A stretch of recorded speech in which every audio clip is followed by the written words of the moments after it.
21-এর ভোটের আগে সক্রিয় হয়েছিলেন, 26-এর ভোটের আগে ফের রাজনৈতিক কর্মসূচিতে শিশির অধিকারী। ভোটবঙ্গে জেগে উঠলেন অধিকারী পরিবারের অভিভাবক। জেলায় তৃণমূলকে ক্ষমতায় আনার জন্য ক্ষমা প্রার্থনা 84 বছরের শিশির অধিকারীর। তাহলে কি 26-এর ভোটের আগে নিয়মিত রাজনৈতিক কর্মসূচিতে দেখা যাবে বর্ষিয়ান এই নেতাকে? জল্পনা তুঙ্গে। তৃণমূলে যোগ দেওয়া ভুল ছিল, ক্ষমা চাইছি। শুক্রবার পূর্ব মেদিনীপুরের পটাশপুরে বিজেপির রাজনৈতিক কর্মসূচিতে যোগ দিয়ে মন্তব্য কাঁথির প্রাক্তন সাংসদ শিশির অধিকারীর।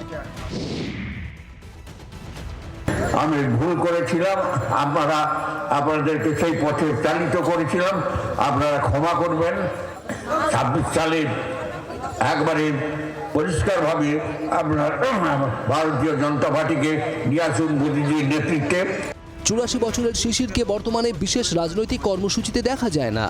শুক্রবার পটাশপুরে বিজেপির একটি সভায় উপস্থিত ছিলেন তিনি। সেখানেই বক্তব্য রাখার সময় গলার উত্তরীয় খুলে মানুষের কাছে ক্ষমা চান। জেলায় বিজেপিকে আরও শক্তিশালী করার আহ্বানও জানালেন শিশির অধিকারী। একবার গলবস্ত্র হয়ে আপনাদের কাছে আমি থাকতে পারবো না, আমার দাঁড়াবার শক্তি খুব কমে গেছে।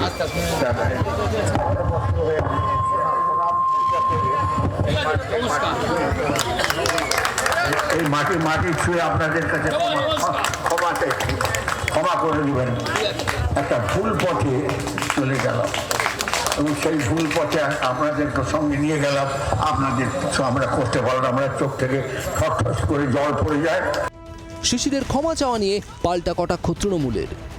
তৃণমূল থেকে আপনারা প্রচুর সম্মান পেয়েছেন, পদ পেয়েছেন, জেলায় আপনাদের উপরই নির্ভর করেছেন মমতা বন্দ্যোপাধ্যায়।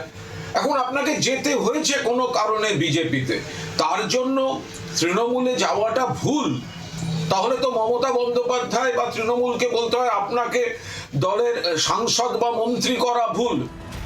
পটাশপুরের রাজনৈতিক কর্মসূচিতে তৃণমূলে ভাঙনের ছবিও ধরা পড়ল।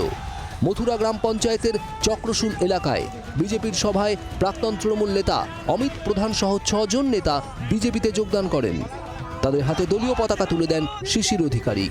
সব মিলিয়ে শিশির অধিকারীর ভোটের মুখে নতুন করে জেলার রাজনীতিতে সক্রিয়তা তাৎপর্যপূর্ণ বলেই মনে করছে রাজনৈতিক মহল। পূর্ব মেদিনীপুর থেকে কিরণ মান্নার রিপোর্ট, জি 24 ঘন্টা। বাংলার আওয়াজ, বাঙালির আবেগ, জি 24 ঘন্টা।